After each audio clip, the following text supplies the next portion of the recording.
اعوذ باللہ من الشیطان الرجیم بسم اللہ الرحمن الرحیم الحمد للہ رب العالمین بارئ الخلائق اجمعین والصلاة والسلام علی اشرف الانبیاء والمرسلین خاتم النبیین ابی القاسم محمد وآلہ الطیبین الطاہرین المعصومین الذین اذهب اللہ عنہم الرجس وطہرہم تطہیرا۔ محرم کے حوالے سے، عاشوراء کے حوالے سے گفتگو آپ کی خدمت میں پیش ہو رہا ہے۔ اس میں یہی کہ عاشوراء کے واقعہ پیش آنے کے بعد عزاداریوں کے ذریعے عاشوراء کو زندہ رکھا گیا۔ البتہ زندہ رکھنے والا خدا ہے، لیکن ہم لوگوں نے عاشوراء کے جن پہلوؤں کو زیادہ زندہ کیا خدا کی مدد سے اور زیادہ اجاگر کیا، ان ابعاد کے لحاظ سے گفتگو کرتے ہیں۔ عاشوراء نے کافی ترقی کی، کافی پھولا پھیلا، جذبات کے حوالے سے، احساسات کے حوالے سے، غم کے حوالے سے کافی عاشوراء کا اثر ہوا شیعہ معاشرے میں، اور بلکہ شیعہ معاشرے سے بھی آگے ان معاشروں پر بھی اثر ہوا جن معاشروں میں شیعہ رہتے تھے اور غیر شیعہ بھی رہتے تھے۔ مثلاً ایران میں، عراق میں، لبنان میں عیسائیوں پر بھی اچھا خاصا اثر پڑا، ارمنیوں پر اثر پڑا، پارسیوں پر بھی اس کا اثر ہوا، پاک ہند میں، انڈیا میں، بر صغیر میں ہندوؤں پر بھی اچھا اثر ہوا۔ یعنی عزاداری کے غم کا پیغام اتنا زوردار پہنچایا گیا کہ دوسرے مکاتب فکر کے لوگوں نے بھی کم و بیش عزاداری میں حصہ لیا، مرثیہ کہا اور مرثیہ سنا اور آنسو بہایا، سبیلیں دی، علم اٹھایا، تبرکات تقسیم کی وغیرہ۔ اسی طرح سے شیعہ معاشرے میں غم اور آنسو جو شیعہ قوم نے اس دلخراش مصیبت عظمیٰ پر بہایا، پوری تاریخ میں اس کی مثال نہیں ملتی کہ کسی قوم نے اپنے محبوب رہبران دین کے لیے اتنی قربانی اور اتنا غم منایا ہو۔ اسی طرح سے مجالس گھر میں، گلیوں میں، بازاروں میں، ہر جگہ مجالس عزاداری کا اہتمام ہوا، جلوس نکالا گیا، ہر گلی اور بازاروں میں جلوس نکالا گیا۔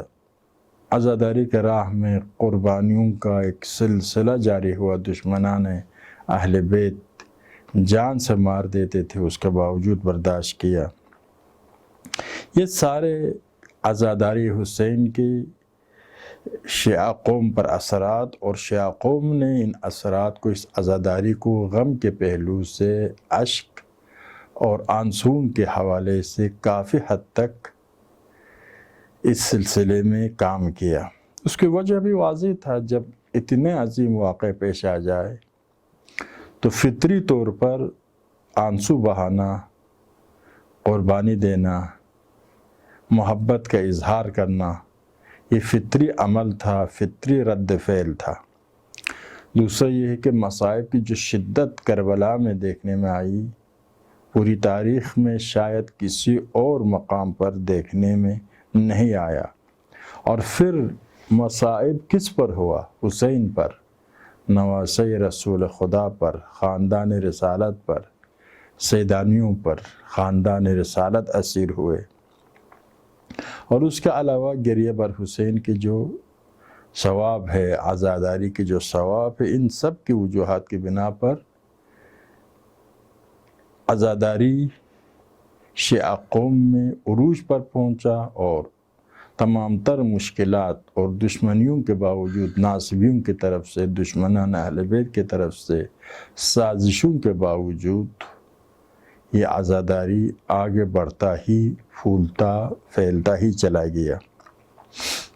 یہ قابل قدر ہے، ایک قسم کے ہمدردی ہے پیغمبر و آل پیغمبر کے ساتھ، حسین کے ساتھ، جناب شہزادی کے ساتھ، اور اجر رسالت کا بھی تقاضا ہے، محبت کا بھی تقاضا ہے وغیرہ۔ لیکن کچھ اور پہلوؤں کی طرف اگر ہم نظر ڈالتے ہیں تو واقعاً بہت پریشان کن حالات نظر آتے ہیں۔ وہ یہ ہے کہ عزاداری سیاسی پہلو سے، قیام کربلا میں سیاسی پہلو اور حکومت یزید کے خلاف اقدام، حکومت الہی کے حق میں اقدام، ٹھیک ہے جانتے تھے حسین کہ میں شہید ہو جاؤں گا، لیکن تب بھی قیام کربلا میں مد نظر یہ تھا کہ عالم اسلام پر باطل حکومت نہ کرے، باطل طاقت اقتدار پر نہ رہے، تمام برائیوں کے سرچشمہ باطل حکمران ہے۔ اس کی بجائے اگر اسلام کو بچانا چاہتے ہیں، اسلام کے اہداف کو عملی کرنا چاہتے ہیں تو حکومت حق کی ضرورت ہے۔ یہ پیغام تھا، لیکن اس پیغام کے حوالے سے بالکل ہم آگے نہیں بڑھے، اس پیغام کے لحاظ سے آگے نہیں بڑھے، بلکہ حکومت نائبان امام پر شک کرنے لگے۔ نائبان امام جو مجتہدین ہیں، ان کو حکومت کرنے کا حق ہے یا نہیں ہے؟ خود امام ششم کے زمانے میں جب آپ سے پوچھا کہ قائم کب آئیں گے، فرمایا ہم سب قائم ہیں، ہر امام قائم ہے، حکومت حق کے لیے قیام کرنے والا ہے، لیکن تم رازدار نہ بن سکے۔ 3 موقع پیش آیا تھا قیام کا، لیکن تمہارے رازدار نہ بننے کی وجہ سے یہ قیام کامیاب نہیں رہے۔ بلکہ اس موضوع میں حکومت اسلامی تو ابھی امام خمینی نے 14 صدی کے بعد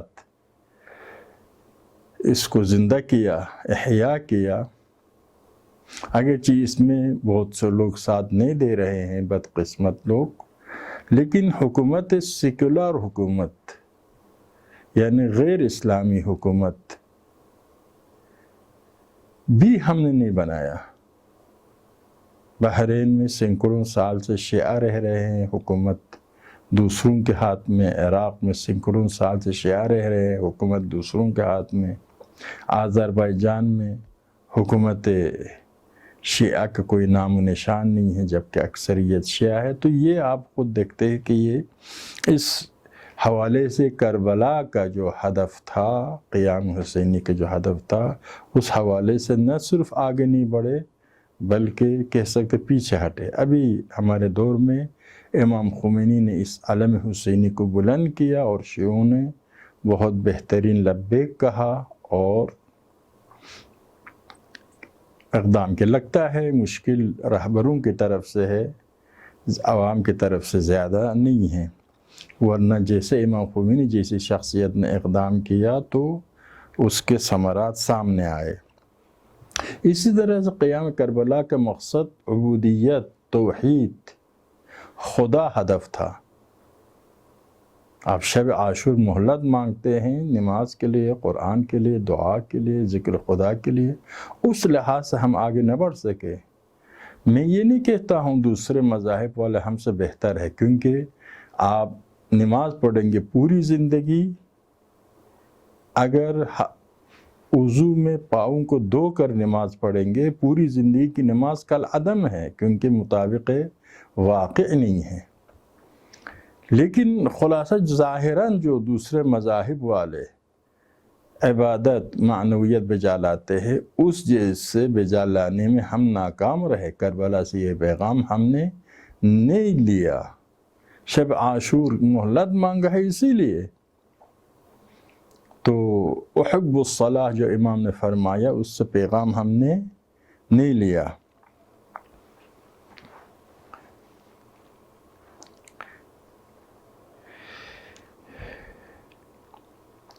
اسی طرح سے تو ضرورت اس بات کی ہے کہ عاشوراء کو جب ہم احیا کرتے ہیں اس کے پیغام معنوی، پیغام توحید، پیغام عبادت کو بھی احیا کرے، جس طرح سے غم کو کونے کونے تک پہنچایا اسی طرح سے ان پیغامات کو کونے کونے تک پہنچائے۔ اسی طرح سے عاشوراء میں شہادت، جہاد ایک اہم پیغام ہے۔ شہادت کے جو عشق اس میدان میں نظر آتا ہے، لیکن ہمارے درمیان مفقود تھا یہ۔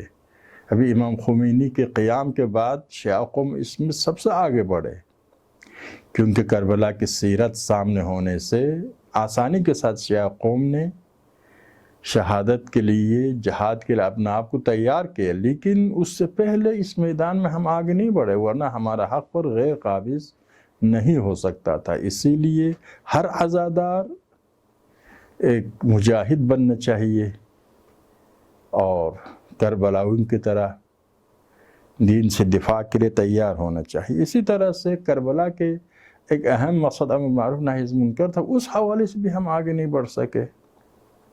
یعنی قیام حسین کے مقصد امر معروف ہے، اصلاح نہ ہم اصلاح کے بارے میں سوچتے ہیں، اپنے قوم کے اصلاح کرے، انسانیت کے اصلاح کرے، مسلمانوں کے اصلاح کرے، نہ اپنے قوم کے لیے سوچ سکتے ہیں، نہ مسلمانوں کے لیے سوچ سکتے ہیں، نہ اپنے لیے سوچ سکتے ہیں۔ تو جبکہ کیا ہے امر معروف نہی عن منکر، اصلاح کرنا قیام کربلا کا ایک اہم ہدف ہے۔ اس حوالے سے ہم انتہائی پیچھے ہیں، جس کی کوئی حد آپ نہیں کہہ سکتے ہیں۔ البتہ الحمدللہ ابھی ایک قسم کے انقلاب آیا ہے دنیا تشیع میں، ثقافتی انقلاب، معنوی انقلاب، دینی انقلاب، انقلاب خمینی کے ساتھ، تو کم و بیش اس مسئلے کی طرف بھی توجہ دینے لگے ہیں امر معروف کی طرف، لیکن حق ادا نہیں ہو رہا ہے۔ اسی طرح سے قیام کربلا کا ایک اہم ہدف کیا تھا؟ بدعتوں کے ساتھ مقابلہ کرنا تھا، لیکن اس کے حوالے سے بھی ہم بہت ہی پیچھے ہے۔ اسی لیے ضرورت اس بات کی ہے کہ ہم ان تمام ابعاد میں عاشوراء